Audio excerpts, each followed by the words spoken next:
Bismillahirrahmanirrahim. Donc on va parler des 3 mois sacrés dans lesquels on vient tout juste de rentrer. Donc, c'est beaucoup de choses qu'on sait déjà, mais il faut toujours se faire une piqûre de rappel, surtout que c'est le moment où on vient d'entrer dedans. Donc dans le calendrier islamique, c'est le 7e, 8e et 9e mois. Donc 7e c'est le Rajab, 8e Sha'ban et le Ramazan. C'est 3 mois qui sont très honorés en islam parce que c'est le début d'un printemps spirituel dans lequel on va rentrer pendant ces 3 mois-là, avec une progression qui va aller crescendo jusqu'au Ramadan et jusqu'à la fin du Ramadan.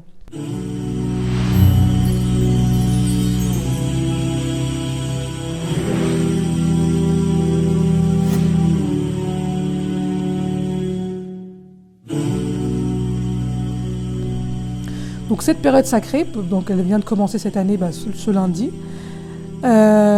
Concernant cette période, il y a un hadith du prophète sallam qui dit « Sachez que le mois de Rajab est le mois d'Allah, le mois de Sha'ban est mon mois, et le mois de Ramadan est celui de ma umma. » Ça veut dire quoi? Ça veut dire que le mois de Rajab, c'est le mois d'Allah Ta'ala. Donc, Allah Ta'ala, qu'est-ce qu'on va lui demander le plus? On va lui demander la repentance, en fait, qu'il nous pardonne pour toutes les erreurs qu'on a faites, en le sachant ou sans le savoir, toutes les choses. Donc c'est le mois où on va implorer Allah Ta'ala, c'est le mois où on va demander pardon. Donc c'est le mois de Rajab, c'est le mois où on va faire beaucoup d'istighfar. Beaucoup. Je pense même que ce serait l'idéal, c'est de se mettre un petit objectif tous les jours, de dire je sais pas, moi par exemple tous les jours j'en fais au moins 20 ou 100 ou en fonction de tes capacités 50, mais en partant en voiture, en revenant, se mettre peut-être une petite alarme sur la route et se dire allez, astaghfirullah. Parce que c'est le mois du pardon, c'est le mois d'Allah Ta'ala, donc c'est ce mois-là où il faut vraiment commencer cette purification pour pouvoir arriver progressivement au Ramadan. Le deuxième mois, c'est le mois de Sha'ban, c'est le mois du prophète sallam, donc c'est le moment où on pense le plus à lui à travers nos salawats. Et le mois de Ramadan, c'est notre mois à nous, c'est le mois où c'est nous qui faisons les bonnes actions, donc c'est nous on va jeûner, c'est nous on va prier, avec les tarawih, etc., avec les gens avec qui on va s'entourer pendant ce mois sacré. Dans un autre hadith, il dit aussi, sachez aussi que celui qui jeûne un jour du mois de Rajab aura obligatoirement l'agrément d'Allah Ta'ala.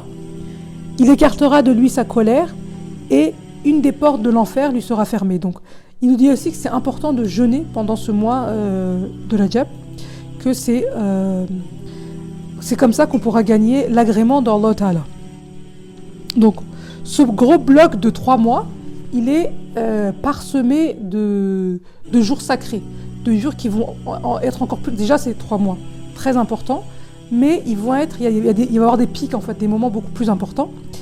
Et ça commence avec Laylatul Regaib, c'est le premier vendredi, quand on réfléchit au calendrier islamique, mais en vrai, c'est le premier, pour nous, c'est le premier jeudi du mois de Rajab. C'est le Laylatul Regaib, donc c'est le Regaib Kandilé. Ensuite, une vingtaine de jours après, va venir Laylatul Isra wal Miraj, c'est le voyage nocturne, c'est encore dans ce mois de Rajab, c'est le 27e jour de ce mois. Puis, dans le mois de Sha'ban, au milieu du Sha'ban, il va avoir Laylatul Berat, c'est la nuit de la liberté ou de la libération, qui a lieu la 15e nuit. Ensuite, vient le mois le plus sacré, le mois le plus important de l'année, avec la nuit la plus importante de l'année, Laylatul Qadr, c'est-à-dire la nuit du destin, le 27e jour, entre guillemets, parce que d'après les savants, ça peut être le 27e, mais c'est une nuit qu'on doit chercher dans les 10 derniers jours du mois du Ramadan. Donc quand on regarde un peu ces 3 mois et ces jours sacrés, en fait, c'est un cheminement qu'on va avoir, c'est-à-dire que avec le Regaib Kandili, avec le Regaib, la première nuit sacrée, c'est quelque chose, ça va être un précurseur du mois du Ramadan. C'est le moment où on va commencer à s'entraîner, à s'échauffer, c'est les répétitions qui commencent pour se préparer au Ramadan en fait. Et c'est très important de s'y préparer dès maintenant. Il ne faut pas attendre la dernière minute, il ne faut pas attendre le début du Ramadan. Donc c'est pour que s'ouvrent les royaumes spirituels, les royaumes qui vont nous rapprocher de Allah Ta'ala. Une vingtaine de jours après, quand va venir la nuit du Miraj, ces portes spirituelles, ces portes célestes, elles vont commencer à s'ouvrir parce que c'est pendant cette nuit-là que le prophète sallam les a ouverts. C'est cette nuit-là où il a fait le voyage nocturne de la Mecque où il est parti à Jérusalem et il est monté aux cieux. Et donc là, les portes célestes, c'est le début de leur ouverture. Puis quand va venir Laylatul Berat, c'est-à-dire la nuit de la libération, et bien là, cette nuit-là, elle va s'adresser à nos cœurs et elle va dire à nos cœurs, la bonne nouvelle qui est la suivante, c'est que le salut, il passera par ces portes-là. Si tu veux le salut, il faut que tu traverses ces portes. Et le summum, ce sera la nuit du destin, la nuit du Qadir, où là, ces portes, elles seront complètement ouvertes.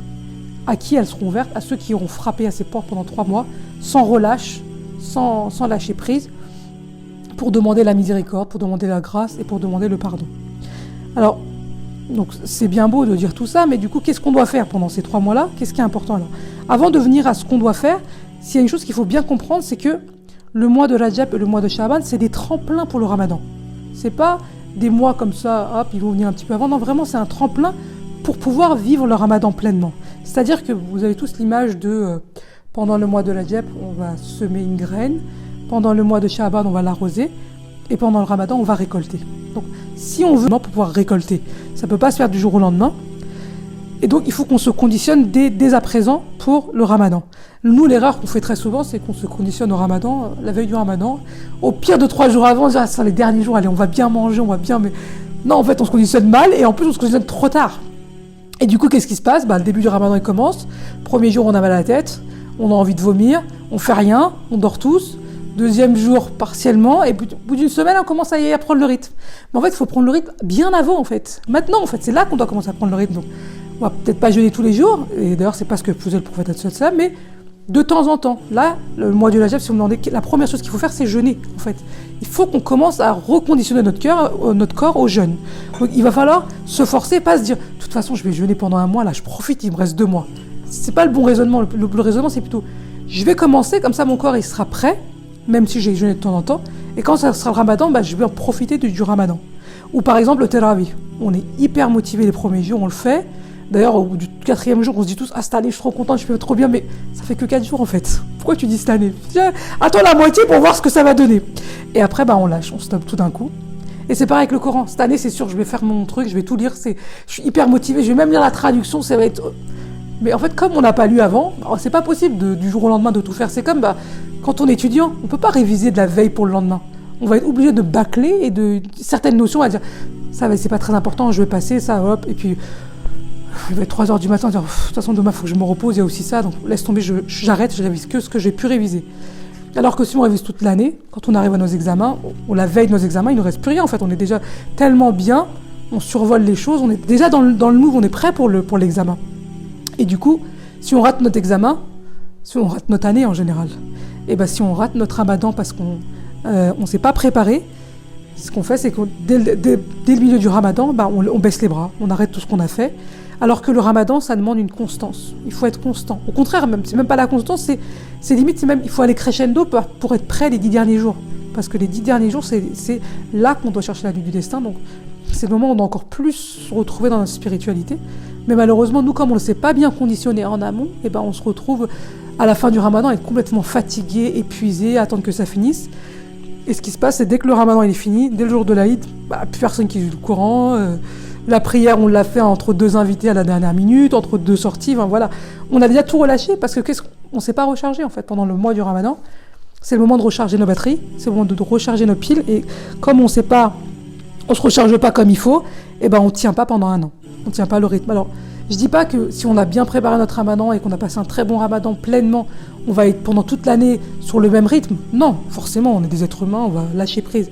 Mais ça va nous lâcher prise, mais progressivement, et tellement progressivement que on sera déjà revenu à la case départ, ce sera le nouveau Rajab, le nouveau Sha'ban, le Ramadan, et du coup on pourra avoir un certain fil qu'on aurait reconduit en fait. Mais si on ne se conditionne pas bien en amont, on perd une année, c'est comme si on rate nos examens parce qu'on n'a pas travaillé suffisamment en amont. Donc, ce que je veux dire, c'est que Rajab et Sha'ban, c'est aussi important que le Ramadan. C'est pas plus important parce que c'est pendant le Ramadan qu'on va être au maximum des choses qu'on va faire, mais c'est vraiment un tremplin qu'on ne doit pas oublier. Donc, qu'est-ce qu'on doit faire? Donc, la première des choses que je dis, c'est il faut qu'on jeûne. Il faut qu'on jeûne. Alors, quel jour? Je veux dire un peu importe, peut-être pendant les candidats, pendant les jours importants, mais jeûner.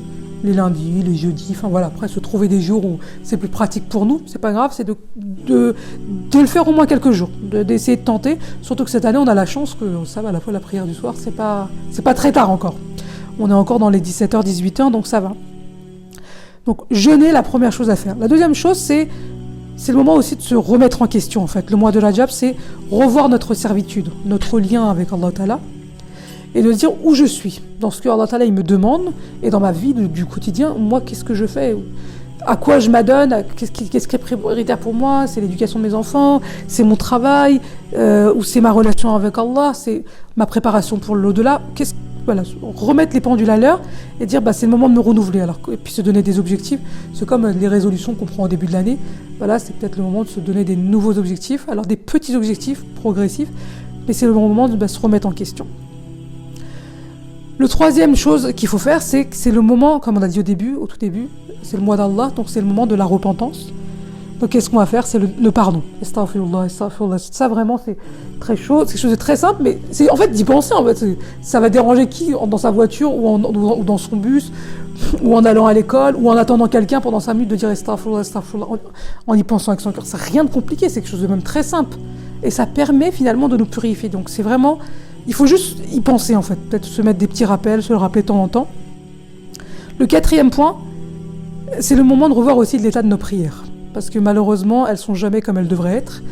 Alors pour certains, rien que les prières obligatoires, elles ne sont pas faites, malheureusement.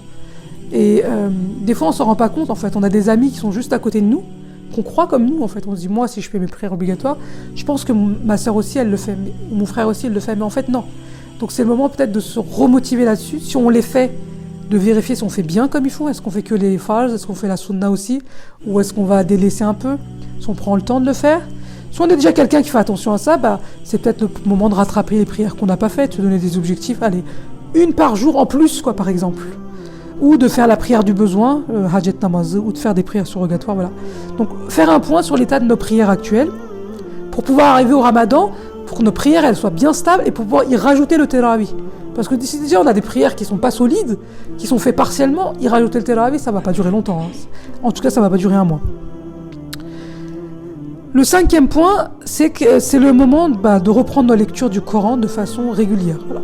On le lit tous pendant l'année, alors soit on se fixe des objectifs, soit on lit parce que on lit le vendredi, on lit le jeudi, on va lire certains surahs qu'on connaît.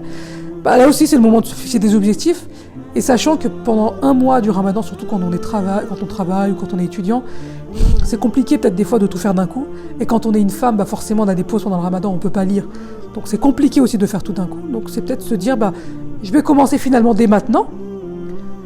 Je pense que je finirai à peu près à la fin du Ramadan, donc peut-être commencer à se fixer des objectifs, ou peut-être pas se fixer tout le Coran, parce que se dire, en fait non, je pourrais pas lire 20 pages par jour, je pourrais peut-être en lire 5 ou 3, ou les écouter aussi, ou lire la traduction, mais voilà.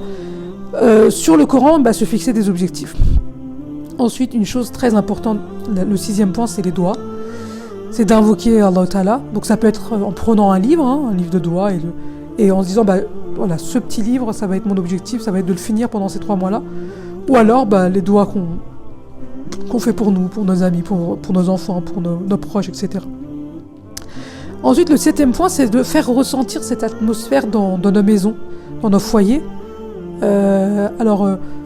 En remettant en chose des petits plats, des petites choses peut-être au début du Rajab, peut-être pas autant qu'au Ramadan, parce que sinon on va pas tenir jusqu'au Ramadan, ça va être le sens inverse, mais des petites choses, commencer à faire la prière en famille, ou une fois par semaine, juste peut-être une fois par semaine lire le Coran ensemble, rappeler quand c'est les soirées importantes, commencer à les préparatifs de décoration, par exemple si on fait des décorations pour le Ramadan avec les enfants, des choses comme ça. Alors, commencer à faire ressentir l'atmosphère dans la maison progressivement. Le 8e point, c'est de revoir les relations avec les autres qu'on a. D'abord notre famille, puis nos voisins, puis nos amis, voir où on en est, s'il y a des choses, des gens avec qui peut-être que ça c'est un peu effrité, remettre les choses au clair, ou envoyer des messages pour se souhaiter les bonnes fêtes, les bons, penser les uns aux autres.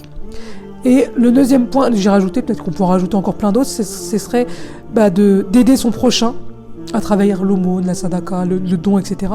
Et d'habituer nos enfants aussi dans ce sens-là. Parce que comme vous savez, Bediüzzaman Said Nursi, il dit dans les Risales Nur, dans la 14e Shoah, il dit si la récompense de la bonté, c'est-à-dire d'une bonne action en temps normal, ça vaut 10, donc tu fais une bonne action, tu as 10 hasanat, elle passe à 100 pendant le mois du Rajab. Donc déjà, c'est multiplié. Donc si tu donnes pendant ce mois-là, c'est comme si tu donnais beaucoup plus. Ou si tu fais des bonnes actions, c'est comme si tu en faisais plus. Ensuite, pendant le mois de Sha'ban, ça passe à 300. Donc, une bonté, une bonne action, ça passe à 300. Pendant le mois du Ramadan, ça passe à 1000. Pendant les vendredis du mois du Ramadan, ça passe à des milliers. Et la soirée la plus importante, pendant Laylatul Qadr, ça passe à 30 000. Une action, ça va nous donner 30 000 hasan. Donc c'est que du bénéf en fait. Déjà, c'est un printemps spirituel, c'est un moment où on va s'adonner, mais en plus, tout va être multiplié, quoi, de façon même exponentielle. C'est même pas doublé, c'est exponentiel en fait. C'est tout bénéf en fait pour nous. Donc c'est vraiment l'occasion de prendre autant de hasanat qu'on peut. Et pendant ces soirées sacrées, alors on peut se demander qu'est-ce qu'on doit faire. Alors on peut jeûner pendant ces soirées, pendant ces jours-là. Alors normalement, on devrait jeûner le lendemain du Kandil, parce que dans les règles religieuses, la journée, elle commence avec le coucher du soleil et elle se termine au coucher du soleil le lendemain. D'ailleurs, c'est bien pour ça que pendant le Ramadan, on fait le Téravih alors qu'on n'a même pas encore commencé à jeûner, parce que c'est le Ramadan, il a commencé en fait. Et c'est aussi pour ça qu'on dit que c'est le premier vendredi soir, alors que c'est jeudi, c'est demain le Regaib Kandili. Mais en fait, ce sera le premier vendredi, parce que le Kandil, ça commence le soir. On sera déjà vendredi en fait dans la règle religieuse. Après, rien ne n'empêche bien sûr de jeûner le jour même. On peut faire double, il n'y a pas de problème. Plus c'est, mieux c'est. Après, il y a souvent la question qui est posée, est-ce qu'on doit faire des prières en particulier pendant ces soirs-là ? Il n'y en a pas en réalité. On peut se fixer des objectifs, de dire je vais faire cette prière. Mais ce qui est le plus important, c'est peut-être de rattraper les prières qu'on n'a pas faites. De faire des prières surrogatoires, de faire la prière du besoin, des choses comme ça. De lire le Coran, de faire des salévat, demander pardon, des doigts, voilà, ces choses-là qui sont importantes. Donc c'est des choses un peu qu'on connaît, mais je pense que tous les ans on a besoin de se rappeler un peu de ce qu'il faut qu'on fasse et de se motiver dès le départ pour pouvoir être prêt et au maximum de nous pendant le mois du Ramadan, Inch'Allah.